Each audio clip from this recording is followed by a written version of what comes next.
সঙ্গে আমার একটা পলিটি সেশন হবে এবং যেখানে আমরা কিন্তু এই পলিটিটারই নাম দেওয়া হয়েছে সমাজ ও রাজনীতি। বুঝতে পেরেছো কি বললাম? তো আজকে তোমাদের সঙ্গে আমার পলিটি সেশন। তো পলিটিতে আমরা বেসিক্যালি যে সমস্ত বিষয়গুলোকে নিয়ে তোমাদের সঙ্গে আলোচনা করব, ঠিক আছে? পলিটিতে তার মধ্যে কয়েকটা জিনিস আমি রেখেছি। এক, যেটা হচ্ছে আমাদের গণপরিষদ, যেটাকে বলে গণপরিষদ, কয়েকটা বিশেষ কমিটি, তারপরে হচ্ছে ভারতীয় সংবিধানের উৎস এবং ভারতীয় সংবিধানের প্রস্তাব। তো বেসিক্যালি এই চারটে টপিক আমি তোমাদের জন্য আজকের এই পলিটির পর্বে রেখেছি এবং আমি আবারও তোমাদেরকে একেবারে স্পষ্ট করে বলে দিই, এই যে ইন্ডিয়ান পলিটির যে পার্টটা রয়েছে, এটা আপার প্রাইমারি টেট পরীক্ষার জন্য তোমাদের আপার প্রাইমারি টেটের জন্য ইন্ডিয়ান পলিটির যে পার্টটা রয়েছে, এই পার্টটা মূলত মূলত বলা যেতে পারে যে এই পার্টে যে সমস্ত বিষয়গুলো তোমাদের রয়েছে, অর্থাৎ গণপরিষদ, কয়েকটা বিশেষ কমিটি, উৎস বা ভারতীয় সংবিধানের প্রস্তাবনা, এই যে কয়েকটা বিষয় তোমাদের রয়েছে, এই বিষয়গুলো একেবারে বলতে পারো ওপর ওপর যেটা রয়েছে সেটাই তোমাদের পড়ার দরকার, অর্থাৎ গভীরে গিয়ে পড়ার কোনো প্রয়োজন নেই, ঠিক আছে? অন্তত আপার প্রাইমারি টেটের রেসপেক্টে যদি বলা হয়। তো চলো শুরু করবো আমাদের আজকের সেশনটা। প্রথমে গণপরিষদ। দেখো, এই যে গণপরিষদ, এই গণপরিষদ ব্যাপারটা কি? গণপরিষদের ব্যাপারটা হচ্ছে, গণপরিষদ ব্যাপারটা কি সেটাকে ভালো করে তোমরা জেনে নাও। আমি এমসিকিউ অবশ্যই দেবো। আগের দিনের যে ক্লাসটা আমি তোমাদের ইতিহাসে করিয়েছি তার পিছনে এমসিকিউ দিয়েছি পিডিএফ এ। তোমরা যখন পিডিএফটা অ্যাক্সেস করবে অবশ্যই তোমরা এমসিকিউটা দেখতে পাবে, ঠিক আছে? এটা আমি একদম ক্লিয়ারলি বলে দিই। ওকে, তো যে কথাটা বলছিলাম সেটা হচ্ছে যে এই গণপরিষদ, যখন আমরা আমাদের এই ভারতের সংবিধান নিয়ে আলোচনা করতে যাব, মানে আমাদের যে ইন্ডিয়ান পলিটির যে জায়গাটা রয়েছে, তো পলিটি মানে ভারতীয় সংবিধান। তাহলে ভারতীয় সংবিধানের যদি আমরা উৎস খুঁজতে চাই, যে ভারতীয় সংবিধানের শুরুটা হলো কোনখান, তো ভারতীয় সংবিধানের উৎস বলা যেতে পারে এই গণপরিষদ। এই গণপরিষদের আরেকটা নাম হচ্ছে কনস্টিটিউয়েন্ট অ্যাসেম্বলি। কি বললাম, বুঝতে পেরেছো? এই গণপরিষদ রচনা করেছিল কে? এই গণপরিষদই কিন্তু সংবিধান রচনা করেছিল। কি বললাম, বুঝতে পেরেছো? এই গণপরিষদ সংবিধান রচনা করে। যেমন তোমরা বলবে যে স্যার, গণপরিষদ কেন সংবিধান রচনা করতে গেল? তাহলে এর পিছনের গল্পটা একটু তোমাদেরকে বলি। সালটা হচ্ছে 1946 সাল। বুঝতে পেরেছো? সালটা হচ্ছে 1946 সাল, 1946। মানে আমাদের তখনও ভারতের স্বাধীনতা আসতে আরো একটা বছর সময় লাগে। তো এই 1946 সাল নাগাদ আমরা দেখলাম, প্রথমত তোমাদের বলে রাখি, আমি আরেকটু পিছিয়ে যাচ্ছি।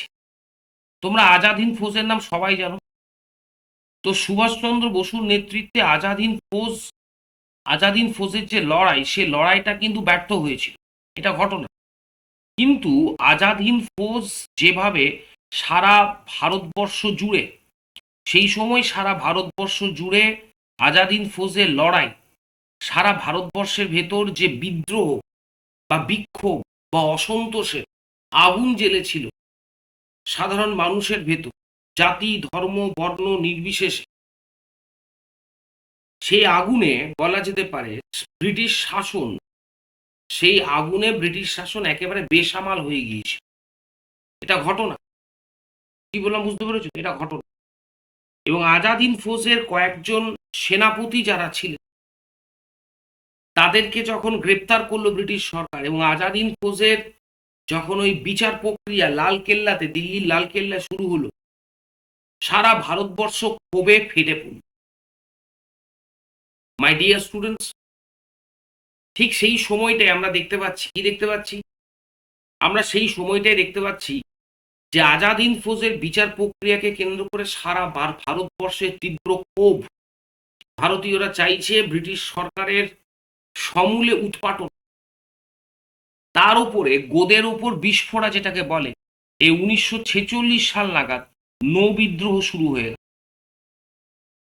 নৌ বিদ্রোহ, যেটা আমরা নাভাল মিউটিনি বলে থাকি, 1946। তো লিটারেলি যে জিনিসটা, যে বিষয়টা ঘটলো, এই নৌ বিদ্রোহর ফলে ব্রিটিশরা রিয়েলাইজ করতে পারলো যে ভারতে তাদের শাসন করার দিন ঘনিয়ে আসছে, ক্রমশ ঘনিয়ে আসছে। কারণ যে নৌবাহিনীর উপর ভিত্তি করে ইংরেজরা তাদের সামরিক শক্তিকে তারা করতো, মানে যে নৌবাহিনীর উপর শক্তির উপর ভিত্তি করে তারা তাদের সামরিক শক্তিকে মূল্যায়ন করেছিল, সেই নৌবাহিনী যখন বিদ্রোহ করে বসতো, ইংরেজরা বুঝতে পারলো ভারতে আর তাদের দিন বেশি দিন নেই।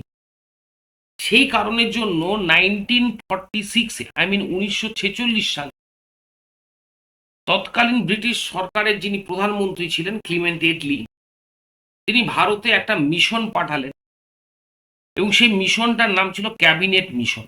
বুঝতে পেরেছো কি বললাম? Cabinet mission. এই ক্যাবিনেট মিশন যখন ভারতবর্ষে আসলো, এই ক্যাবিনেট মিশন যখন ভারতবর্ষে আসলো 1946 সালে, এই ক্যাবিনেট মিশনের প্রধান উদ্দেশ্যই যেটা ছিল সেটা কি না, ক্যাবিনেট মিশনের যেটা প্রধান উদ্দেশ্য ছিল সেটা ছিল কি না, ভারতীয়দের হাতে ক্ষমতা হস্তান্তর করে দেওয়া। কি বললাম? ভারতীয়দের হাতে ক্ষমতা হস্তান্তর। এটা হচ্ছে ক্যাবিনেট মিশনের প্রধান উদ্দেশ্য। ঠিক এই সময়টাতেই এই ক্যাবিনেট মিশন যখন আসলো, ক্যাবিনেট মিশন কয়েকটা প্রস্তাব দিল। খুব মন দিয়ে শুনবে, ঠিক আছে? তো ক্যাবিনেট মিশন যখন আসলো, একটা প্রস্তাব দিল, সেই প্রস্তাবের ভেতর ভারতীয়দের দীর্ঘদিনের একটা দাবি ছিল, মানে ভারতীয় যারা সেই সময়কার যারা ভারতবর্ষের লিডার্স ছিলেন, ভারতীয় নেতৃবৃন্দের দাবি ছিল যে আমরা আমাদের জন্য নিজস্ব একটা সংবিধান রচনা করতে চাই। আমরা আমাদের জন্য নিজস্ব একটা কি করতে চাই? আমরা আমাদের জন্য নিজস্ব একটা সংবিধান রচনা করতে চাই। এটা ভারতীয় নেতৃবৃন্দের দাবিটা ছিল। এবার সেই সংবিধান রচনা করার জন্য তৈরি করা হলো কি, সংবিধান রচনা করার জন্য তৈরি করা হলো একটা সভা, যেটার নাম হচ্ছে সংবিধান সভা। বুঝতে পেরেছো কি বললাম? এই সংবিধান সভাটাকেই আমরা গণপরিষদ নামে চিনি। যে গণপরিষদের হাতে দায়িত্ব দেওয়া হলো, ক্যাবিনেট মিশনও কিন্তু, এই যে ক্যাবিনেট মিশন, তারাও কিন্তু এই ভারতীয়দের এই দাবিটাকে অনুমোদন দিল, বলো ঠিক আছে, তোমরা যদি তোমাদের জন্য সংবিধান বানাতে চাও তো তোমরা একটা কনস্টিটিউয়েন্ট অ্যাসেম্বলি বানাও, সংবিধান সভা। এবার কথা হচ্ছে, এই যে সংবিধান সভা বানানো হবে, এটা তো আর পুরো ভারতবর্ষের মানুষকে নিয়ে বানানো সম্ভব নয়। সেই কারণের জন্য সেই সময়কার ভারতবর্ষে যে রাজনৈতিক দলগুলো ছিল, এবং এখানে বলে রাখি মুসলিম লীগ বাদ দিয়ে, কারণ মুসলিম লীগ 1946 মানে 1940-এর দশক থেকে, মুসলিম লীগ 1940 সাল থেকেই তারা কিন্তু একটা নতুন দাবি শুরু করেছে, এবং সেই দাবিটা খুব সিম্পল দাবি। তাদের দাবি হচ্ছে আমাদের পাকিস্তান চাই। তাদের দাবি হচ্ছে লড়কে লেঙ্গে পাকিস্তান, ছিনকে লেঙ্গে পাকিস্তান।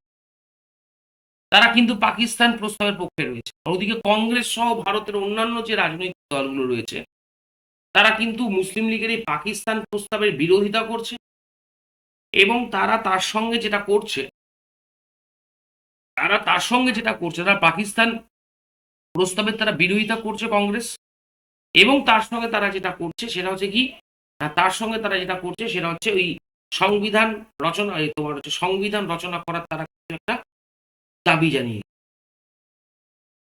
এই যে সংবিধান রচনা করা হলো গণপরিষদ, মুসলিম লীগ বাদ দিয়ে ভারতের অন্যান্য যে সমস্ত তোমার রাজনৈতিক দলগুলো ছিল, মুসলিম লীগ বাদ দিয়ে ভারতের অন্যান্য যে সমস্ত রাজনৈতিক দলগুলো ছিল, সেই দলগুলোর প্রতিনিধি, মানে সেই দলগুলো তো বিভিন্ন ভারতবর্ষের বিভিন্ন জনগোষ্ঠীকে রিপ্রেজেন্ট করতো। তো সেই দলগুলোর প্রতিনিধি হিসেবেই, মানে প্রতিনিধিদেরকে নিয়ে তৈরি করা হলো গণপরিষদ। কি বললাম, বুঝতে পেরেছো? এই গণপরিষদের উপর দায়িত্ব দেওয়া হলো, যে কি করা হলো, গণপরিষদের উপর দায়িত্ব দেওয়া হলো গণপরিষদ সংবিধান রচনা। এবার তোমরা বলবে যে স্যার, আপনি তো গণপরিষদটা বললেন, আপনার গণপরিষদ হচ্ছে ভারতবর্ষের জনগণের প্রতিনিধিদেরকে নিয়ে গণপরিষদ গঠন করা হলো, যে গণপরিষদের হাতে ক্ষমতা দেওয়া হলো কি সংবিধান রচনা করবার জন্য। এবার যেটা সবচেয়ে গুরুত্বপূর্ণ বা গুরুতর প্রশ্ন, এই গণপরিষদের জনবিন্যাসটা কেমন হবে, that is very much important. ভালো করে জিনিসটা বুঝে নাও।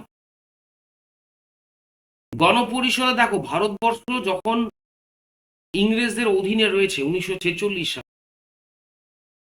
15 আগস্ট 47 আমরা স্বাধীনতা পাবো, তার আগে পর্যন্ত ভারতবর্ষ ছিল অবিভক্ত ভারতবর্ষ। এবং সে অবিভক্ত ভারতবর্ষের মধ্যে আজকের বাংলাদেশ ছিল, ঠিক আছে, আজকের পাকিস্তান ছিল এবং আজকের ইন্ডিয়া ছিল। সবচেয়ে গুরুত্বপূর্ণ যে বিষয়টা, না শান্তিকা, জাস্ট জিনিসটা বুঝে না ভালো করে। সবচেয়ে গুরুত্বপূর্ণ বিষয়টা হচ্ছে সেই সময় ভারতবর্ষ যেমন ছিল, তো তেমনি কিছু দেশীয় রাজ্য ছিল যেগুলোকে বলা হতো প্রিন্সলি স্টেটস। এটা লেখার দরকার নেই, আমি জাস্ট এমনি লিখলাম। যেগুলোকে বলা হতো প্রিন্সলি স্টেটস, বুঝতে পেরেছো? Princely states. এখন তোমরা বলবে স্যার দেশীয় রাজ্য বা প্রিন্সলি স্টেটস এর মানেটা কি? মানেটা হচ্ছে এই রাজ্যগুলোর একটা নির্দিষ্ট অ্যাডমিনিস্ট্রেশন ছিল। এই প্রিন্সলি স্টেট বা দেশীয় রাজ্যগুলোতে একজন করে রাজা থাকতেন বা রাজ প্রশাসক থাকতেন এবং এনারা নিজেদের মতো করে এনাদের রাজ্যগুলো পরিচালনা। বৃহৎ এবং বৃহত্তর ভারতবর্ষে যে রাজনীতি, এই প্রিন্সলি স্টেটসগুলো যদি মনে করতেন দেশীয় রাজ্যগুলো যে আমরা ব্রিটিশ বিরোধী যে রাজনীতি তাতে আমরা নাক গলাবো, তারা নাক গলাতে পারতেন। যদি তারা মনে করতেন যে না, আইন মান্য আন্দোলন, ভারত ছাড়া আন্দোলন, যা হচ্ছে হোক, এটা আমার কিছু যায় আসে না, তারা কিন্তু নাক নাও গলাতে। মানে দেশীয় রাজ্য বা প্রিন্সলি স্টেটস এইগুলো ছিল কিন্তু ভারতবর্ষের ভেতরে একটা আলাদা এন্টিটি। কিন্তু যখন গণপরিষদ গঠন হবে, ক্যাবিনেট মিশনের প্রস্তাব অনুযায়ী ক্যাবিনেট মিশন বলল যে ভারত যে একটা স্বাধীন দেশ, একটা দেশ যদি স্বাধীন হয় সবার আগে দরকার সেই দেশের একটা শাসনতন্ত্র, সংবিধান। তো সেই সংবিধান রচনা করার জন্য গণপরিষদ তৈরি হলো। ক্যাবিনেট মিশন বলল গণপরিষদকে যে আপনারা যখন গণপরিষদ তৈরি করবেন তখন একটা বিষয় খুব ভালো করে মনে রাখবেন, এই গণপরিষদের যে সংবিধানটা হবে, এই সংবিধানটা ভারতবর্ষের সাধারণ মানুষেরা যেমন মানবে, তেমনি ভারতের যে দেশীয় রাজ্যগুলো রয়েছে সেই দেশীয় রাজ্যগুলোকেও কিন্তু এই সংবিধানকে কিন্তু মানতে হবে। তারা চাইলে নাও মানতে। তাই চেষ্টা করুন গণপরিষদের ভেতর দেশীয় রাজ্যের প্রতিনিধিত্ব কিন্তু, ঠিক আছে? তাহলে একটা বিষয় তোমরা বুঝতে পারলে যে দেশীয় রাজ্যের কনসেপ্টটা, তার মানে ঠিক হলো যে গণপরিষদ তৈরি হবে সেখানে স্বাধীন মানে সেই সেই সময়কার ভারতবর্ষে, আই মিন পরাধীন ভারতবর্ষে প্রত্যেকটা প্রদেশ এবং প্রত্যেকটা দেশীয় রাজ্যের প্রতিনিধিকে কিন্তু গণপরিষদে জায়গা দিতে হবে। এবার তার ইকুয়েশনটা কি হবে না, প্রত্যেকটা 10 লক্ষ, প্রতি 10 লক্ষ মানুষ, খুব ভালো করে প্রতি 10 লক্ষ যে মানুষ আছে, এই প্রতি 10 লক্ষ মানুষের থেকে একজন করে কিন্তু প্রতিনিধি যাবে। প্রতি 10 লক্ষ মানুষ থেকে একজন করে প্রতিনিধি যাবে কোথায় না আমাদের এই গণপরিষদে। ক্লিয়ার? একজন করে প্রতিনিধি। কি বললাম বুঝতে পেরেছো? এবার টোটাল ভারতবর্ষে, মানে আমি 1946 সালের কথা বলছি, প্রত্যেকটা প্রদেশ মিলিয়ে টোটাল 292টা আসন বেরোন। এই 292টা আসন, ঠিক এই 292টা আসন প্রত্যেকটা প্রদেশকে ধরে, তাহলে 292টা আসন থেকে একজন করে প্রতিনিধি আসবে। আর দেশীয় রাজ্যগুলোর সংখ্যা ম্যাক্সিমাম হলো 93 ভারতবর্ষে, সেই সময় দেশীয় রাজ্যের সংখ্যা 93। তারপরে 292টা প্রদেশ থেকে একজন করে যদি প্রতিনিধি আসে তাহলে গণপরিষদের সংখ্যা হবে 292। আর যদি 93টা দেশীয় রাজ্য থেকেও একজন করে প্রতিনিধি আসে তাহলে সংখ্যা হবে 93। তার মানে 292 প্লাস 93। এবার এখানে থামা হলো না, বলা হলো গণপরিষদের এই যে সদস্য হবে এই সদস্যের ভেতর 3টে ভাগ করতে হবে। 3টে ভাগ কি কি? একটা জেনারেল ইলেকটোরেট, মানে একটা সাধারণ নির্বাচক। সাধারণ নির্বাচক এর মধ্যে হিন্দু আসবে, বর্ণ হিন্দু আসবে, তোমার নিম্ন বর্ণের হিন্দু আসবে, সাধারণ মুসলিম আসবে, শিখ আসবে, অর্থাৎ একটা জেনারেল ইলেকটোরেট। সেকেন্ড ইলেকটোরেটের নাম কি?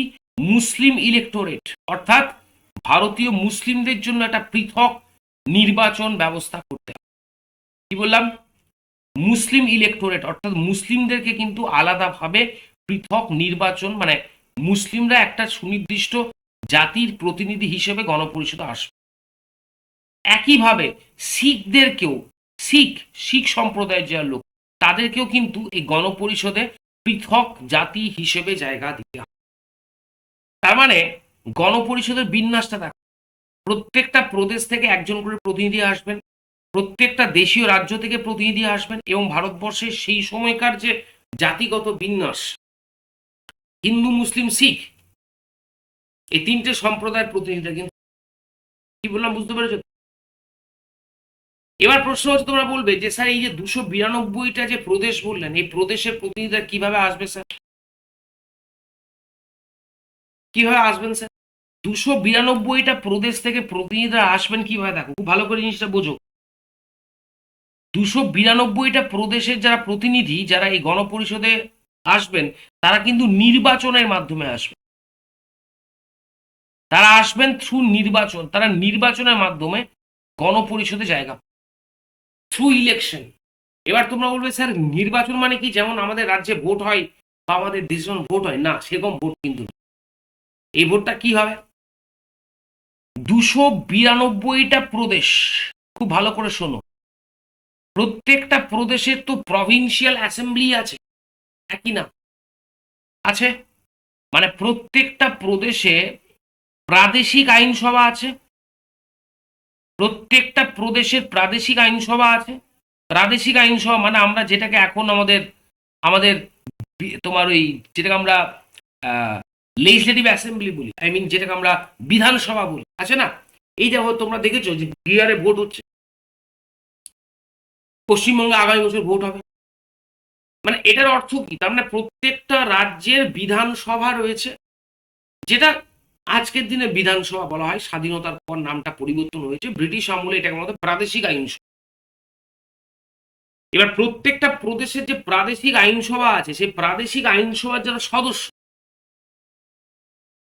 মানে যারা প্রাদেশিক আইনসভার ভোটে জয়লাভ করে আইনসভার সদস্য হয়েছে, তারা প্রত্যেকে ভোট দেবে।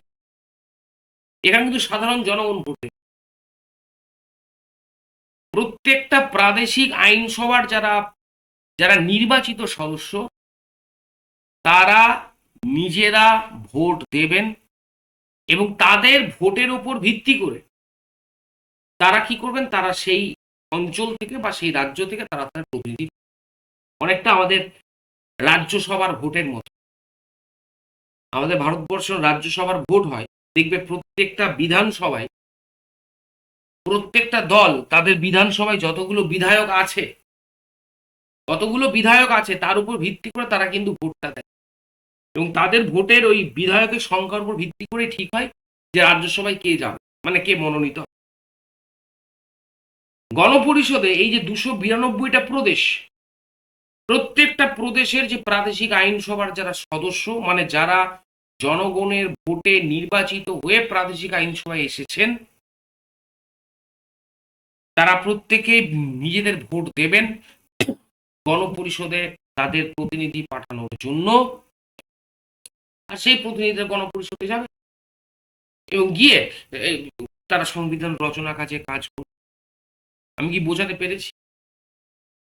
যদি কারো কোনো কনফিউশন থাকে আমাকে কাইন্ডলি কমেন্ট করে যান। আমি কি বোঝাতে পেরেছি মাই ডিয়ার স্টুডেন্ট? সবার কাছে ক্লিয়ার তো? তাহলে গণপরিষদের প্রত্যেকটা প্রদেশের প্রতিনিধি কিভাবে গণপরিষদে যাবে, আশা করি বোঝাতে। জীবন ওই প্রশ্নগুলো পরীক্ষায় আসবে না। আমি চাইলে আমি আমার লেখাটা পড়িয়ে বুঝিয়ে চলে যেতে পারতাম, কিন্তু আমি তোমাদের কেন ইন ডিটেলসে বলছি, যাতে বিষয়টা তোমাদের কাছে খুব জলবৎ তরঙ্গ, মানে একেবারে সহজভাবে জিনিসটা বোঝানোর চেষ্টা। বুঝতে পেরেছো কি বললাম? এবার পড়ে থাকলো আমাদের দেশীয় রাজ্য, এই যে প্রিন্সলি স্টেট। এবার তোমরা বলে স্যার প্রিন্সলি স্টেটগুলো কিভাবে প্রতিনিধি পাঠাবে? প্রিন্সলি স্টেটগুলো পাঠাবে কিন্তু মনোনয়নের মাধ্যমে। মনোনয়ন, কারণ আগেই বলেছি দেশীয় রাজ্য, এখানে রাজা রয়েছেন, এই দেশীয় রাজ্যগুলোর রাজা রয়েছেন, এবং রাজার যে রাজ্য সেখানে তো রাজা তো আর সংবিধানকে পাত্তা দেন না, ভোট টোটে তিনি কিন্তু বিলিভ করেন না, তিনি তার নিজের মতো শাসন কার্য পরিচালনা করছেন। তাই এই যে রাজার রাজ্য যেটা রয়েছে, আই মিন যেটাকে আমরা দেশীয় রাজ্য বলছি, দাঁড়াও, আমরা যেটাকে দেশীয় রাজ্য বলছি, এই দেশীয় রাজ্যের যারা সদস্য মানে যারা যাবে ইয়েতে আইন পরিষদে, দেশীয় রাজ্যের যারা সদস্য যাবে মাই ডিয়ার স্টুডেন্টস, তারা কিন্তু দেশীয় রাজ্যের যারা প্রতিনিধি যাবে তারা কিন্তু মনোনয়নের মাধ্যমে যাবে, আই মিন যেটাকে নমিনেশন, মানে রাজার যে পেয়ারের লোক, ঠিক আছে, রাজার যে পেয়ারের লোক, রাজা তাকে, যিনি রাজার খুব কাছের লোক, রাজা তাকে বললেন ভাই তুই যা, আমি তোকে পাঠাবো। তার মানে আমরা দেখলাম এই গণপরিষদের যে প্রতিনিধি দুটো ভিত্তিতে গণপরিষদে যোগদান করছে। একটা ভিত্তি হচ্ছে নির্বাচন, ঠিক, এবং আরেকটা ভিত্তির নাম হচ্ছে কিন্তু মনোনয়ন। নির্বাচনের মাধ্যমে কারা আসছে? নির্বাচনের মাধ্যমে আসছে তোমার দেশীয় প্রদেশ যেগুলো রয়েছে, আর একটা হচ্ছে মনোনয়ন, মানে যেখানে দেশীয় রাজারা। ক্লিয়ার? এবার প্রশ্ন এটা হচ্ছে, তাহলে দেখো গণপরিষদের সদস্য যদি বলা হয়, তাহলে আমরা নির্দ্বিধায় বলতে পারি 292টা প্রদেশ থেকে একজন করে প্রতিনিধি আসবেন, আর দেশীয় রাজ্যগুলো থেকে আসবেন একজন করে প্রতিনিধি, কারণ দেশীয় রাজ্যের সংখ্যা ছিল 93। তাহলে 292 প্লাস 93 কে অ্যাড করে দাও, 292 প্লাস 93 কে অ্যাড করে দাও, কত হচ্ছে দেখো, 3 আর 2 5, মানে 385 জন। টোটাল গণপরিষদের সংখ্যা কত হলো? 385 জন। এবং দেখো এই যে গণপরিষদের সংখ্যাটা হলো এই 385 জন, এরা কি, এরা ভবিষ্যৎ ভারতবর্ষের যে শাসনতন্ত্র যে রচনা হবে, আই মিন সংবিধান যে রচনা হবে, সেই 385 জন এই সংবিধান রচনার কাছে কিন্তু অংশীদারিত্ব হবেন বা অংশীদারি হবে। এবং এই 385 জন সদস্য, এই 385 মেম্বার, এই 385 জন যে সদস্য রয়েছে, 385 জন সদস্য হচ্ছেন পুরো ভারতবর্ষের প্রতিনিধি। Is it understood? এই 385 জন হচ্ছেন পুরো ভারতবর্ষের প্রতিনিধি, তাই তো নাকি? পুরো ভারতবর্ষের প্রতিনিধি, যাতে ভারতের কোনো প্রদেশ এটা বলতে না পারে যে আমাদের কাছ থেকে তো আমাদেরকে বাদ দেওয়া হয়েছে। কি বললাম বুঝলো? দেশীয় রাজ্য হায়দ্রাবাদ, আমাদের জুনাগড়, কাশ্মীর, কি বললাম বুঝতে পেরেছো? এগুলো সবই কিন্তু ছিল আমাদের কুচবিহার, ঠিক আছে? তো পাবনি, এই যে তুমি বলে দেশীয় রাজ্য, এই কয়েকটা আমি নাম বললাম। তার মানে 385 জন সদস্য যারা গণপরিষদের সদস্য, এরাই সংবিধান রচনার কাজে এরা সংবিধান রচনার কাজে প্রতিনিধিত্ব করছে। এবং বলে রাখি, এরাই কিন্তু, এদেরকে নিয়ে তৈরি হয়েছে গণপরিষদ। এবং এই গণপরিষদের প্রথম অধিবেশন হলো কখন? 1946 সালের। এই গণপরিষদের প্রথম অধিবেশন হলো কখন মাই ডিয়ার স্টুডেন্টস? 1946 সালের 9 ডিসেম্বর। পরীক্ষায় প্রশ্ন আসে, গণপরিষদের প্রথম অধিবেশন কত সালে বসেছিল? আমার পিডিএফ এ দেওয়া আছে, দেখো। 1946 সালের 9 ডিসেম্বর তারিখ, 1946 এর 9 ডিসেম্বর আমরা বলতে পারি এই গণপরিষদের প্রথম অধিবেশন বসেছিল। ঠিক আছে? কি বললাম বুঝতে পেরেছো তো? হ্যাঁ, অপারেশন পোলো হায়দ্রাবাদ বলা, রাইট। এবং এটা হচ্ছে গণপরিষদের প্রথম সভা, ঠিক? তাহলে সংবিধান রচনার পিছনে গণপরিষদের ভূমিকা, গণপরিষদের গঠন, গণপরিষদের জনবিন্যাস, আশা করি আমি তোমাদেরকে বোঝাতে এটা পেরেছি, যাতে সংবিধান রচনা হলে কেউ যেন আঙুল তুলে বলতে না পারে যে আমার প্রদেশ থেকে কোনো প্রতিনিধি নেওয়া হয়নি, আমার উপর জোর করে সংবিধান চাপিয়ে দেওয়া হচ্ছে। কি বললাম বুঝতে পেরেছো? এবার এই যে গণপরিষদ তৈরি হলো, এই গণপরিষদের হাতে সংবিধান রচনা করার দায়িত্ব দেওয়া। এবার তোমাদের বলে রাখি মাই ডিয়ার স্টুডেন্টস, এই যে গণপরিষদ তৈরি হলো যেটা, এই গণপরিষদের সবচেয়ে গুরুত্বপূর্ণ যে বিষয়টা, সংবিধান রচনা করতে স্যার কতদিন সময় লাগে, এটা সবচেয়ে ইম্পর্টেন্ট একটা জায়গা। 1946-এর 9 ডিসেম্বর স্যার গণপরিষদে অধিবেশন বসলো, প্রথম অধিবেশন। সময় লেগেছিল প্রায় 3 বছর। শুনে রাখো, আমাদের সংবিধান তৈরি করতে সময় লেগেছিল প্রায় 3 বছর। আমার পিডিএফে দেখো একদম এক্স্যাক্ট ডেটটা দেওয়া আছে, 2 বছর 11 মাস 17 দিন। 2 বছর 11 মাস 17 দিন মানে যদি তুমি 13টা দিন বাদ দিয়ে দাও, তার মানে হচ্ছে 3 বছর। দ্বিতীয় খুব ইম্পর্টেন্ট প্রশ্ন, এই যে গণপরিষদ নিয়ে এত গল্প করলাম, এই গণপরিষদ মোট কতগুলো অধিবেশন করেছিল জানো সংবিধান রচনা করার জন্য? গণপরিষদ টোটাল অধিবেশন করেছিল 11টা। খুব ভালো করে মনে রাখবে, গণপরিষদ 11টা অধিবেশন মানে অনুষ্ঠিত করেছিল। আর সংবিধান রচনা করার জন্য গণপরিষদে খরচ হয়েছিল 64 লক্ষ ভারতীয় মুদ্রা, 64 lakhs রুপিস। 64 লক্ষ ভারতীয় মুদ্রা খরচ হয়েছিল। সংবিধান রচনা করতে সময় লেগেছিল 2 বছর 11 মাস 17 দিন। 11টা অধিবেশন, 64 লক্ষ টাকা খরচ হয়েছিল। ঠিক। এবার সংবিধান যখন রচনা হচ্ছে, গণপরিষদ সংবিধান রচনা কাজ করছে, এই সময় আরেকটা বিশেষ কমিটি তৈরি করা। সেই কমিটিটার নাম হচ্ছে ড্রাফটিং কমিটি। কি কমিটি মাই ডিয়ার স্টুডেন্টস? সেই কমিটিটার নাম হচ্ছে ড্রাফটিং কমিটি। হ্যাঁ, ড্রাফটিং কমিটি মানে আমরা এটাকে বলে থাকি কি, আমরা এটাকে বলে থাকি খসড়া কমিটি। ড্রাফটিং কমিটি বা খসড়া কমিটি। এই ড্রাফটিং কমিটি বা খসড়া কমিটির কাজটা কি, ভালো করে শোনো। 1947 সালের 29শে আগস্ট, 1947 সালের 29শে আগস্ট,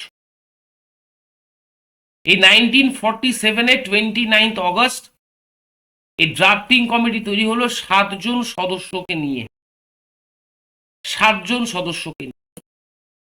এবং এই ড্রাফটিং কমিটির যিনি চেয়ারম্যান ছিলেন তিনি হচ্ছেন আমাদের বাবা সাহেব আম্বেদকর, ডক্টর বি আর আম্বেদকর।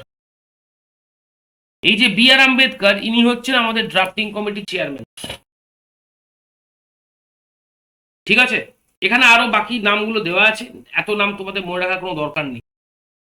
তাহলে এটা মনে রাখবে যে ড্রাফটিং কমিটি সংবিধানের খসড়া কমিটি তৈরি হয়। এটা তৈরি হয়েছিল 1947-এর 29শে আগস্ট, 1947-এর 29শে আগস্ট। খসড়া কমিটি বা যেটাকে আমরা বলে থাকি constitution drafting committee my dear students. কতজন সদস্য? 7 জন সদস্য। পরীক্ষায় আসে।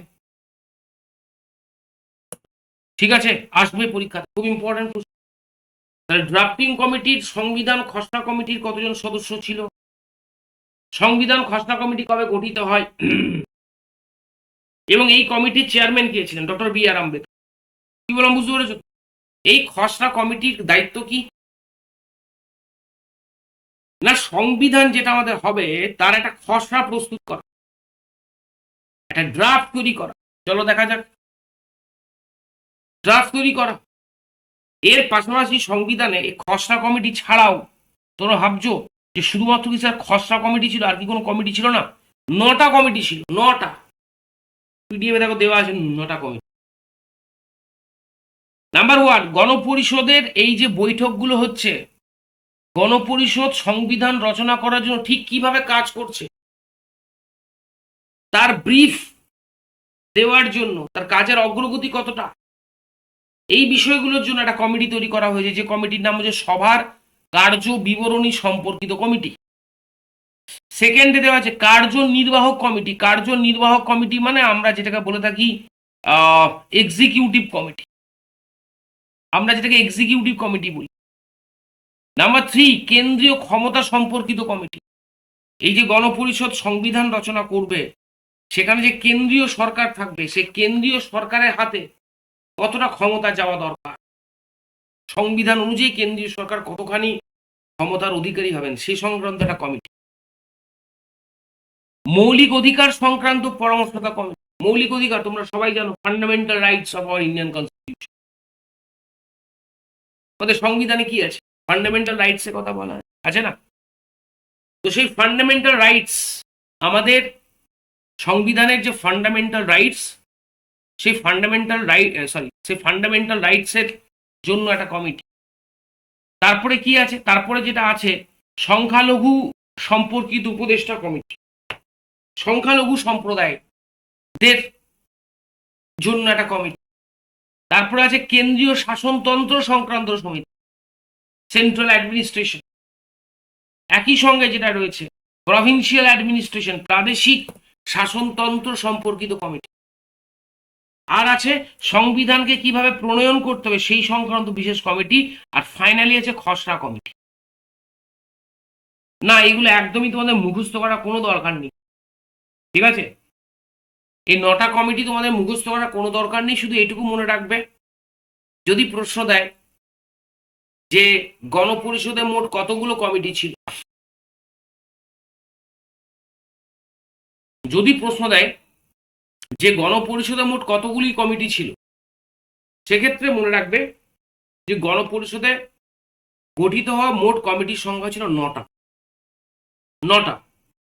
তার মধ্যে ড্রাফটিং কমিটি থেকে প্রশ্ন দিতে পারে, ড্রাফটিং কমিটির চেয়ারম্যান কে ছিলেন, ড্রাফটিং কমিটি কতজন সদস্যকে নিয়ে গঠিত ছিল। আশা করি বোঝাতে পেরেছি। ক্লিয়ার সবার কাছে? এই পর্যন্ত কারো কোনো প্রশ্ন?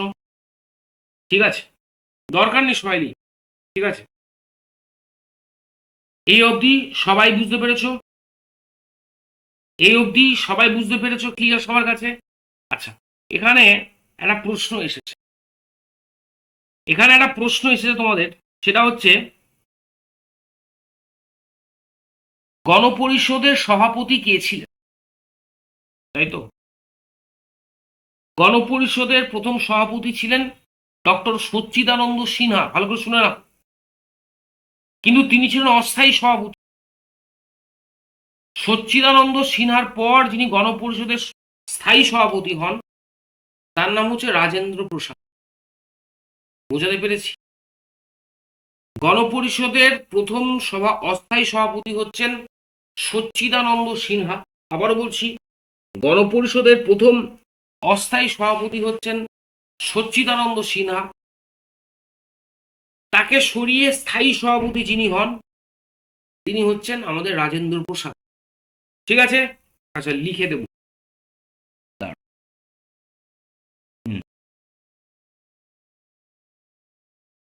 ডক্টর সচ্চিদানন্দ সিনহা, ইনি হচ্ছেন গণপরিষদের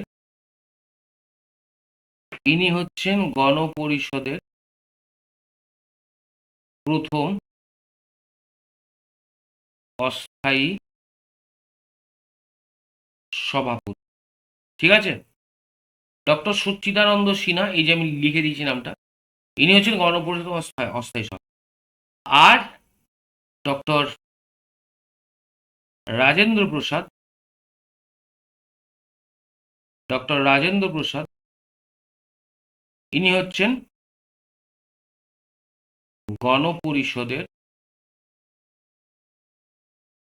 প্রথম স্থায়ী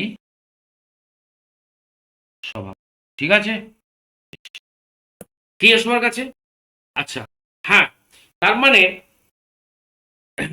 মানে বুঝতে পারলে যে তার মানে গণপরিষদ, আমাদের এই যে সংবিধান নিয়ে আমি তোমাদের সঙ্গে গল্প করছি, এই সংবিধানের উৎস সন্ধান করছে, বুঝতে পেরেছো? সংবিধানের উৎস সন্ধান করছি, সেখানে গিয়ে আমরা এই গণপরিষদ কিভাবে গঠিত হলো ইত্যাদি ইত্যাদি ব্যাপারটা কিন্তু বুঝতে পারলাম। গণপরিষদ কিভাবে গঠিত হলো, গণপরিষদে কতগুলো কমিটি, গণপরিষদ কিভাবে কাজ করছে, আশা করি এই পর্যন্ত তোমাদেরকে বোঝাতে পেরেছি। আচ্ছা, বলছি, আমাকে অনেকেই লিখছো যে প্রবলেম হচ্ছে। আমার তরফ থেকে তো কোনো ইস্যু নেই, তোমরা ঠিকঠাক শুনতে পাচ্ছ তো সবাই? বলছি, সবাই ঠিকঠাক শুনতে পাচ্ছ তো? কয়েকজন লিখেছে ওকে। আচ্ছা, অডিও ভিজুয়াল প্রবলেম, কোনো অসুবিধা হচ্ছে না তো আমার তরফ থেকে, আমার এন্ড এভরিথিং ইজ ওকে? ঠিক আছে, তাহলে কোনো সমস্যা হচ্ছে না। তোমাদের যারা দেখতে বা শুনতে অসুবিধা হচ্ছে তাদেরকে বলবে একটু তোমাদের ইন্টারনেটের দিকটা একটু দেখে নাও। ঠিক আছে, বেশ। এবার আসো, এই যে আমরা আমাদের সংবিধান নিয়ে এত কথা বলি, সংবিধান হাতে রেখে শপথ করছি, বিষয় হচ্ছে আমাদের সংবিধানের মধ্যে কি স্যার নিজস্বতা আছে? এটা সবচেয়ে গুরুত্বপূর্ণ একটা প্রশ্ন, যে আমাদের সংবিধানের মধ্যে কি নিজস্বতা আছে। প্রথমত বলে রাখি, যারা নিন্দুক তারা কিন্তু বলে আমাদের সংবিধান নাকি টোকা। যারা নিন্দুক বা যারা সমালোচক তারা বলে আমাদের সংবিধান নাকি টোকা, মানে কপি করে। এবং আমরা যদি আমাদের সংবিধানের এই নিন্দুকদের কথা ধরেই নিই, তারা দেখো আমাদের সংবিধানের উৎস দেখো, গ্রেট ব্রিটেন, দেশগুলোর নাম দেখো খালি, আমেরিকা, সুইডেন, দক্ষিণ আফ্রিকা, অস্ট্রেলিয়া, জার্মানি, ঠিক আছে, তারপরে হচ্ছে তোমার জাপান, কানাডা, সোভিয়েত ইউনিয়ন মানে সোভিয়েত রাশিয়া, আয়ারল্যান্ড, আবার লাস্টে এখানে না ভারত শাসন আইন 1935 সাল। কি বলবে? এখন ঘটনা হচ্ছে এই এই যে এতগুলো দেশের আমি নাম বলেছি, মাই ডিয়ার স্টুডেন্টস, এই এতগুলো দেশ থেকে এই এতগুলো দেশের যে সংবিধান, তাদের যে সংবিধানের নিজস্ব যে তাদের সংবিধানের যে নিজস্ব নীতি, তাদের সংবিধানে যে গৃহীত বিষয়বস্তু, সেগুলো থেকে কিন্তু আমাদের সংবিধান এখান থেকে নিয়েছে। তাই আমাদের সংবিধানের মধ্যে তোমরা স্বতন্ত্রতা দাবি করো, আই মিন যদি নিজস্বতা দাবি করো, আমাদের সংবিধান নিজস্ব আবার কি আছে, সেটা বেশিরভাগ ক্ষেত্রে নেই বললেই চলে। দেখা যাক গ্রেট ব্রিটেন থেকে আমরা কি কি নিয়েছি, কারণ ইংরেজরা তো আমাদের দেশ শাসন করতো। তাই আমাদের সংবিধানের অনেকটা অংশ, প্রায় বলা হয়ে থাকে আমাদের সংবিধানের 17% অংশ নাকি 17% অংশ, ঠিক আছে, এই ইংল্যান্ড থেকে নিও। হ্যাঁ সালমা, অবশ্যই বিশ্বের বৃহত্তম লিখিত সংবিধান তো বটেই, ঠিক আছে, হ্যাঁ, তবে সেটা বেশিরভাগের ধার করা। এই যে আমরা ভোট দিই প্রতি বছর, এই যে আমরা দিল্লিতে সংসদ বানিয়েছি, এবং এই যে আমরা প্রতি বছর প্রতি 5 বছর অন্তর অন্তর যে বিধানসভা ভোট হয়, আই মিন সংসদীয় যে ব্যবস্থাটা, 5 বছর পর পর যে প্রধানমন্ত্রী মানে যে লোকসভা ভোট হয়, আমাদের এলাকা থেকে সাংসদরা ভোটে যেতে সংসদে যান, এই সংসদীয় যে ব্যবস্থা, এটা আমরা পুরোপুরি কিন্তু ঝেঁপে দিয়েছি গ্রেট ব্রিটেন থেকে। এই যে আমরা একক আইনের শাসন আর আইন প্রণয়ন পদ্ধতি, অর্থাৎ আমাদের দেশে যে আইন তৈরি হয় দেখবে, সেটা আমাদের সংসদের যে যে দুটো কক্ষ রয়েছে, একটা উচ্চ কক্ষ একটা নিম্ন কক্ষ, এবং এই নিম্ন কক্ষের নাম হচ্ছে লোকসভা। তোমরা কখনো লোকসভা টিভি বলে একটা টিভি আছে, যা তোমরা জানো কিনা আমি জানি না, অনেকেই হয়তো জানো না, অনেকেই হয়তো জানো। এবং এই লোকসভা টিভি ভারত সরকার ঠিক করেছে যে প্রত্যেকটা কেবল অপারেটরকে বা প্রত্যেকটা যারা ওই তোমার ডিটিএইচ সার্ভিস দেয়, সেই ডিটিএইচ সার্ভিস প্রোভাইডারকে বলা হয়েছে লোকসভা টিভি তোমার কম্পালসারি রাখতেই হবে। কখনো কোনো একটা দিন যদি হাতে সময় থাকে, একটু লোকসভা টিভিটা খুলবে, দিয়ে দেখবে ওই যে লোকসভা টিভি, মানে ওই লোকসভা টিভি দেখলেই যে দেখবে যে লোকগুলো কেবলমাত্র ঝগড়া করছে, কে যে কি বলছে, মানে একজন দাঁড়িয়ে কিছুটা কথা বলছে আর উল্টো থেকে লোকগুলো ওই যে মোহনবাগান ইস্ট বেঙ্গলে খেলা হলে, ছোটবেলায় পাড়ায় ঝগড়া হলে, মানে দুপক্ষের মধ্যে ঝগড়া হচ্ছে, তো এক পক্ষ আরেক পক্ষকে সিটি দিচ্ছে, দেখবে সেই জাতীয় আওয়াজ পাবে তুমি।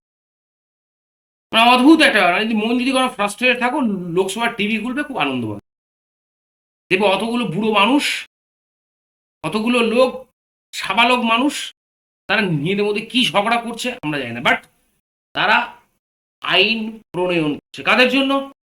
এই তো অয়ন, সায়ন্তিকা, শামিমা, মাধবী, সালমা, সহেলি, আমার তোমার মতো সবার জন্য, আম আদমির জন্য। তো সংসদের দুটো কক্ষ, একটা উচ্চ কক্ষ বা লোকসভা, একটা রাজ্যসভা, তোমরা জানো। এই দুটো কক্ষে আইন প্রণয়ন হয়। তারপরে যেটা হচ্ছে একক নাগরিকত্বের ধারণা, এটা আমরা গ্রেট ব্রিটেন থেকে নিয়েছি, ধার করেছি।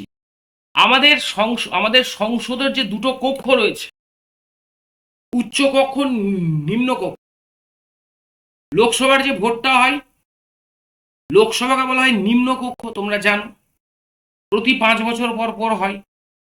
এবং লোকসভার যে ভোটটা হয় আমরা সেখানে কি করি, লোকসভার ভোটে আমরা দেখি যে আমরা আমাদের এরিয়া থেকে ভোট দিই এবং আমরা সাংসদকে সংসদে পাঠাই। তো আর রাজ্যসভা আরেকটা আছে, রাজ্যসভার কিন্তু কোনো নির্বাচন হয় না। প্রত্যেকটা রাজ্যের যে বিধানসভা আছে, বিধানসভার যারা বিধায়ক, সেই বিধায়করা যখন নিজেরা ভোট দেন এবং তারা রাজ্যসভাকে মনোনীত হবেন, তাকে ভোটদানের মাধ্যমে বিধানসভার বিধায়করা ঠিক করে। তবে লোকসভার যে ভোটটা হয় সেই ভোটটাতে আমরা বলতে পারি সরাসরি সাধারণ জনগণের একটা ভূমিকা থাকে, কিন্তু রাজ্যসভার ভোটে আমাদের কারো কোনো ভূমিকা নেই। তাই রাজ্যসভার প্রতিনিধি কে গেলেন এটা নিয়ে আমাদের বিন্দুমাত্র কোনো মাথা ব্যথা নেই। হোয়াট এভার, এই যে লোকসভা রাজ্যসভা, এই ধারণাটাও কিন্তু আমরা ইংল্যান্ড থেকে নিয়েছি, এবং ইংল্যান্ড থেকে নিয়েছি বলাটা ভুল হবে, একটু টেকনিক্যালি ভুল হবে। কারণ 1935 সালের যে ভারত শাসন আইন ছিল তারও আগে, আমরা বলতে পারি 1919 সালে, এই 1919 সালে যখন তোমার ওই যেটাকে বলে আর কি মন্টেগু চেমসফোর্ড শাসন সংস্কার আইন, মন্টেগু চেমসফোর্ড শাসন সংস্কার আইন, সেই মন্টেগু চেমসফোর্ড আইন অনুযায়ী কিন্তু প্রথমবার ঠিক করা হলো যে ভারতবর্ষে একটা বাই ক্যামেরাল লেজিসলেচার করা হবে, মানে দ্বিকক্ষ আইনসভা করা হবে। বুঝতে পেরেছি কি বললাম? এবং 1935 সালে ভারত শাসন আইনে এই বাই ক্যামেরাল লেজিসলেচার যেটা যেটাকে আমরা দ্বিকক্ষ বিশিষ্ট আইনসভা বলে থাকি, সেটা তৈরি হলো। বুঝতে পেরেছো? তার মানে এই যে আমাদের ভারতের লোকসভা রাজ্যসভার যে কনসেপ্টটা, মাই ডিয়ার স্টুডেন্টস, এটা কিন্তু আমরা পুরোপুরি ওই ইংরেজদের প্রণীত আইন থেকেই কিন্তু আমরা ঝেপেছি। এটা নিয়ে মানে আমাদের চিন্তা করার কোনো কারণ নেই, ঠিক আছে? তার সঙ্গে আমাদের লোকসভায় একজন স্পিকার থাকেন, দেখেছো তোমরা, লোকসভার স্পিকার থাকেন। এই স্পিকারের কনসেপ্ট আমরা গ্রেট ব্রিটেন থেকে নিয়েছি। প্রাইম মিনিস্টারের কনসেপ্ট, লোকসভার যিনি লিডার, লোকসভার যাকে অধিনায়ক বলা হয় আমাদের সংবিধান অনুযায়ী ক্যাপ্টেন, তিনি হচ্ছেন প্রাইম মিনিস্টার। এটাও কিন্তু গ্রেট ব্রিটেন থেকে নেওয়া। রাষ্ট্রপতি কনসেপ্টটা, যদিও আমাদের দেশে রাষ্ট্রপতির ভূমিকাটা কি কেউ জানে না। রাষ্ট্রপতি যা মানে আমাদের দেশের সংবিধান অনুযায়ী, আমাদের দেশের সংবিধানে রাষ্ট্রপতি হচ্ছেন তিনটে বাহিনীর প্রধান, স্থলবাহিনী, নৌবাহিনী এবং জলবাহিনী, মানে যে সরি আমাদের কি বলে ওটা, আকাশ বাহিনী, মানে যেটাকে আমরা এই এয়ারফোর্স বলে থাকি।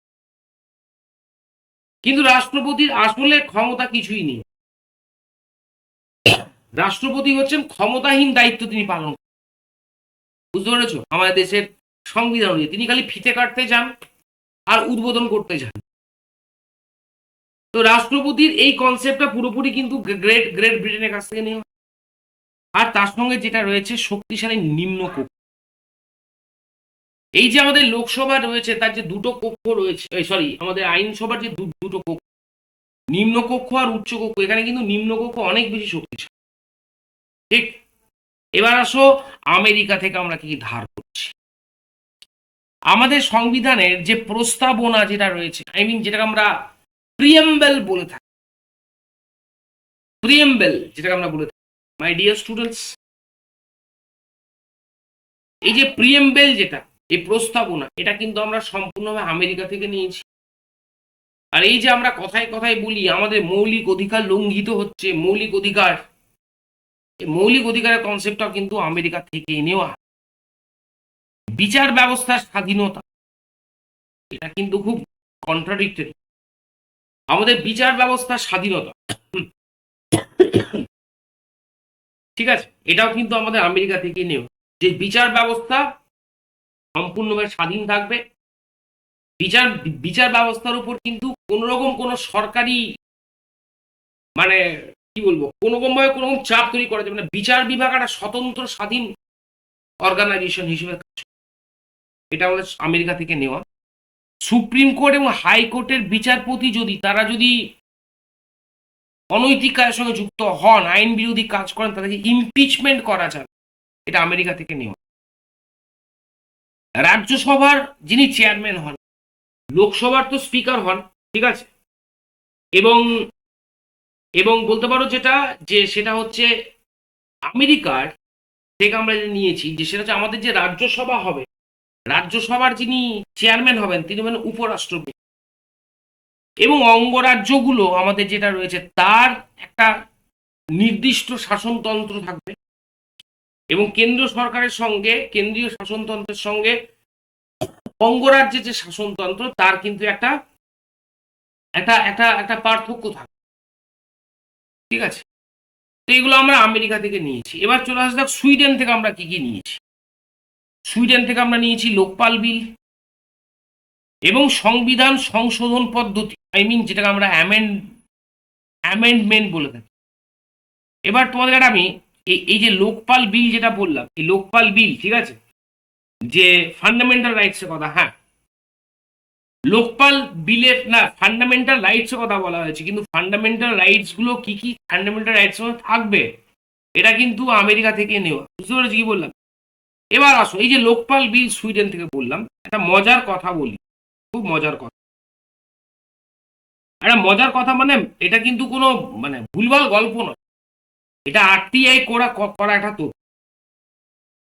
শুনে রাখো তথ্য, মাই ডিয়ার স্টুডেন্টস। তথ্যটা হচ্ছে এটাই যে তোমরা জানো যে আমাদের আমাদের তোমার ওই ভারত সরকার দুর্নীতি বন্ধ করবার জন্য, ঠিক আছে, ভারত সরকার দুর্নীতি বন্ধ করবার জন্য কি করেছেন না, ভারত সরকার দুর্নীতি বন্ধ করার জন্য একটা ওই লোকপাল নিয়োগ করেছেন, 3 জন লোক দুর্নীতি বন্ধ করার জন্য। সেই 3 জন লোকপাল আরটিআই করে দেখা গেছে, কি দেখা গেছে, আরটিআই করে দেখা গেছে যে সেই 3 জন লোকপাল হচ্ছেন মানে তারা হচ্ছেন তোমার হচ্ছেন প্রাক্তন জাজ অফ সুপ্রিম কোর্ট, ঠিক আছে, প্রাক্তন জাজ অফ সুপ্রিম কোর্ট, প্রাক্তন জাজ অফ সুপ্রিম কোর্ট। তো তারা প্রত্যেকেই প্রাক্তন বিচারপতি। তারা দুর্নীতি বন্ধ করবার জন্য তারা বলেছেন দুর্নীতি বন্ধ করার জন্য আমাদের অবজারভেশন করা জরুরি। সে অবজারভেশনের জন্য তারা বেশি না, মাত্র 3টে এল সিরিজের বিএমডাব্লিউ অর্ডার করেছে। যে একটা বিএমডাব্লিউ দাম প্রায় 75 লক্ষ টাকা। বিএমডাব্লিউ গাড়ি এল সাইজ, মানে এল সাইজের বললাম, এল মডেলের আর কি, এল সিরিজের। এই লোকপাল বিল, এই যে সুইডেন থেকে, বুঝতে পেরেছ? এটা আরটিআই করে জানা গেছে এই কয়েকদিন আগেকার, ঠিক আছে। ভাবো, দুর্নীতি বন্ধ করবার জন্য প্রাক্তন বিচারপতিরা বলেছেন দুর্নীতি বন্ধ করার জন্য আমাদের পরিকাঠামোটা, অবকাঠামো খুব ভালো হওয়া তো জরুরি। আর তাই জন্য তারা মনে করছেন বিএমডাব্লিউর এল সিরিজ ছাড়া তারা কিন্তু গাড়িতে চলে। আচ্ছা, এরপর আছে অস্ট্রেলিয়া। অস্ট্রেলিয়া থেকে আমরা যেটা নিয়েছি কনকারেন্ট লিস্ট, আই মিন যেটা আমরা যুগ্ম তালিকা বলি। এই যে যুগ্ম তালিকার মধ্যে শিক্ষাটা রয়েছে, এই যুগ্ম তালিকা বা আমরা যেটাকে কনকারেন্ট লিস্ট বলি, বুঝতে পেরেছ? ওকে, কনকারেন্ট লিস্ট বা যুগ্ম তালিকা। তারপরে হচ্ছে প্রস্তাবনার কিছুটা অংশ নিয়েছি এবং যৌথ অধিবেশনের থিওরি যেটাকে বলা হয়, জয়েন্ট সেশন, জয়েন্ট জেপিসি যেটাকে বলে, জয়েন্ট পার্লামেন্টারি কমিটি বা জয়েন্ট সেশন, এটা আমরা কিন্তু এই অস্ট্রেলিয়া থেকে কিন্তু নিয়েছি। হলো, এবার আসো জার্মানি থেকে। জরুরি অবস্থা, তোমরা জানো ভারতবর্ষে জরুরি অবস্থা একবারই হয়েছিল 1975 সালে, ইন্দিরা গান্ধী যখন প্রধানমন্ত্রী ছিল, এমার্জেন্সি যেটাকে বলা হয়।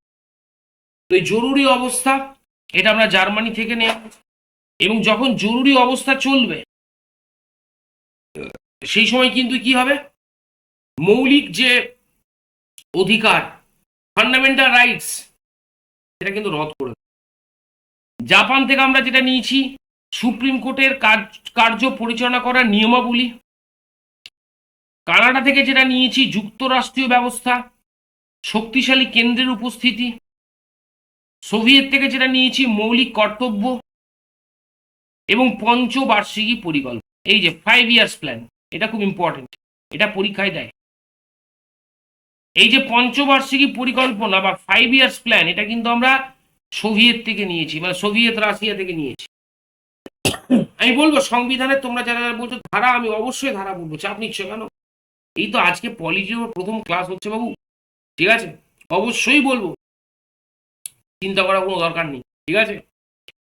আয়ারল্যান্ড থেকে যেটা নিয়েছি সেটা হচ্ছে রাজ্যসভায় রাষ্ট্রপতি দ্বারা মনোনীত সদস্য, রাষ্ট্রপতির নির্বাচন পদ্ধতি, রাষ্ট্র পরিচালনায় নির্দেশমূলক নীতি, এগুলো আমরা আয়ারল্যান্ড থেকে নিয়েছি, ঠিক আছে? আর বাকি হচ্ছে তোমার যুক্তরাষ্ট্রীয় কাঠামো, যুক্তরাষ্ট্রীয় বিচার ব্যবস্থা, রাজ্যপাল, এগুলো আমরা ওই 1935-এ ভারত শাসন থেকে বলেছি। তার কাছে একটা কাজ তোমরা অবশ্যই করো, যেটা খুব গুরুত্বপূর্ণ বলে আমার মনে হয়, সেটা হচ্ছে এই যে আমাদের সংবিধান মোটামুটি যে দেশগুলোর তালিকা আমি তোমাদেরকে দিয়েছি, তো এই কোন দেশ থেকে কি কি আমরা গ্রহণ করেছি, বুঝতে পেরেছ? কোন দেশ থেকে আমরা কি গ্রহণ করেছি, কোন কোন বিষয়গুলো, সব দেশগুলোর ব্যাপার নামও রাখলো এই পঞ্চবার্ষিকী পরিকল্পনা, 5 ইয়ার্স প্ল্যান, বা মৌলিক অধিকার নীতি, বা এই জরুরি অবস্থা, ঠিক আছে? পম্পা কি বলছো বলো? হ্যাঁ, আমি 8:45 ছেড়ে দেবো, চিন্তা, ঠিক আছে? তো এই জিনিসগুলো একটু ভালো করে মনে রাখ, ঠিক আছে? মানে আমি এখানে একদম তোমাদেরকে জাস্ট সেপারেট করে দিলাম, সেগ্রিগেট করে দিলাম, ঠিক আছে? ওকে, তো পম্পা কি লিখেছো আমি বুঝতে পারলাম না, একদম ভালো না। আচ্ছা, ওকে, আপাতত ফ্রান্স থেকে কোনো দেখতে পাচ্ছি না শাহিন, তাই আমরা বলবো না। এবার ভারতীয় সংবিধানের প্রস্তাবনা দেখো, বেসিক্যালি বলা যেতে পারে এই যে ভারতীয় সংবিধানের প্রস্তাবনার এই খসড়াটা তোমরা দেখতে পাচ্ছ, the people of India having solemnly resolved to constitute India into a sovereign socialist secular democratic republic, অর্থাৎ আমরা নিজেদেরকে বলি আমরা সার্বভৌম, আমরা সোশ্যালিস্ট মানে আমরা সমাজতান্ত্রিক, আমরা সেকুলার মানে আমরা হচ্ছি তোমার ধর্ম নিরপেক্ষ, আমরা ডেমোক্রেটিক মানে আমরা গণতান্ত্রিক, এবং আমরা রিপাবলিক মানে প্রজাতন্ত্র। এই হচ্ছে আমাদের সংবিধানের মূল প্রস্তাবনা, ঠিক আছে? এই প্রস্তাবনাটা বলতে পারো প্রথমত আমাদের সংবিধানে 3টে শব্দ ছিল, ছিল না। এই যে সমাজতান্ত্রিক যেটা রয়েছে, সোশ্যালিস্ট, এটা ছিল না। সেকুলার, এটা আমাদের সংবিধানের মধ্যে প্রথমে ছিল না। কি বললাম বুঝতে পেরেছো তো? এই দুটো শব্দ ছিল না। এবং হ্যাঁ, ফ্র্যাটার্নিটি, আমরা যেটাকে বলি ঐক্য বা সংহতি, এই এই 3টে শব্দ পরবর্তীকালে, মানে যখন আমাদের সংবিধান প্রস্তাবনা হয়, সংবিধান যখন জওহরলাল নেহরুর নির্দেশে যখন সংবিধান গণপরিষদে অনুমোদিত হয়, তখন আমাদের সংবিধানের প্রস্তাবনাতে কিন্তু এই 3টে শব্দ ছিল না। আবারও ক্লিয়ার করে বলে দিচ্ছি, অর্থাৎ সোশ্যালিস্ট শব্দটা ছিল না, সেকুলার শব্দটা ছিল না, ফ্র্যাটার্নিটি শব্দটা ছিল। 1976-এ 1976 সালে, আরেকবার বলছি, 1976 সালে আমাদের সংবিধানকে সংশোধন করা হয়। 42তম যে কনস্টিটিউশন অ্যামেন্ডমেন্ট হয়, যেটাকে 42 সিএ বলে। সিএ মানে সি ফর কনস্টিটিউশন, আর এ ফর হচ্ছে অ্যামেন্ডমেন্ট। অ্যামেন্ডমেন্ট মানে কি গো? অ্যামেন্ডমেন্ট মানে সংশোধন। তো 42তম যে সংশোধন আমাদের হয়, সেই সংশোধন অনুযায়ী মাই ডিয়ার স্টুডেন্টস আমাদের কিন্তু 3টে শব্দ অ্যাড করা। এবং দেখো, আমাদের সংবিধানের মূল কথা হচ্ছে আমরা ভারতের জনগণ, we are the people of India. আমরা ভারতের জনগণ মানে কি? মানে আমাদের সংবিধান রিপ্রেজেন্ট করছে, প্রতিনিধিত্ব করছে পুরো ভারতবর্ষ। এখানে কিন্তু ভারতের জনগণ মানে কি? মানে হচ্ছে আমরা কিন্তু ভারতবর্ষ নামক এই যে দেশ, তার লোক। আমাদের ধর্ম, আমাদের ভাষা, আমাদের সংস্কৃতি আলাদা হতে পারে, but at the end of the day, in a wide circle, wide scale, we are the people of India, ঠিক আছে? তো এই জায়গাটা মনে রাখবে। তাহলে সংবিধানের প্রস্তাবনা কবে সংশোধিত হয়, কবে এই শব্দগুলো যোগ হয়, কাইন্ডলি একটু মনে রাখবে। ঠিক আছে? তো আজকের আলোচনা এই পর্যন্ত, যেহেতু তোমাদের একটা ক্লাস আছে। এবারে দেখো, এখানে আমি তোমাদের প্রশ্ন উত্তর, তোমরা বলছিলে প্রশ্ন উত্তর চাই, দেখো একদম কি সুন্দর করে 1 2 3 4 করে প্রশ্ন উত্তর আমি দিয়ে দিয়েছি, দেখে নাও। ঠিক আছে? এখানে এই যে যেটুকু টপিক পড়েছি তার উপর 20খানা এমসিকিউ আমি তোমাদের দিয়ে দিয়েছি। ঠিক আছে? তো আজকের সেশনের এমসিকিউ এই পিডিএফটাও আমি একটু পরে ক্লাসে, আমার ক্লাসের পর দিয়ে দিচ্ছি তোমাদেরকে। ঠিক আছে? আরে না রে বাবা, ঠিক আছে, গভীরে প্রশ্ন আসবে কেন? আমি জিনিসটা কি বললাম তুমি বুঝতে পারলে না? যদি এই জিনিসগুলো, এগুলো তো একটু খটোমটো জিনিস, ঠিক আছে, তো যদি এইগুলো একটু গল্পের আকারে না বলি তাহলে বিষয়টা বুঝতে পারবে না, সেই জন্য তোমার মনে হচ্ছে। ঠিক আছে? তাহলে ফাইন, এত গভীরে প্রশ্ন আসবে না, কিন্তু এখানে আমি যে এমসিকিউ গুলো দিয়ে দিয়েছি সেই এমসিকিউ গুলো পড়ে নিও, এখান থেকে প্রশ্ন আসবে। ঠিক আছে? ভালো থেকো সবাই। আজকে এই পর্যন্ত রাখছি, দেখা হবে TWS প্ল্যাটফর্মে নেক্সট টপিকে নেক্সট সেশনে। Thank you everyone, thank you.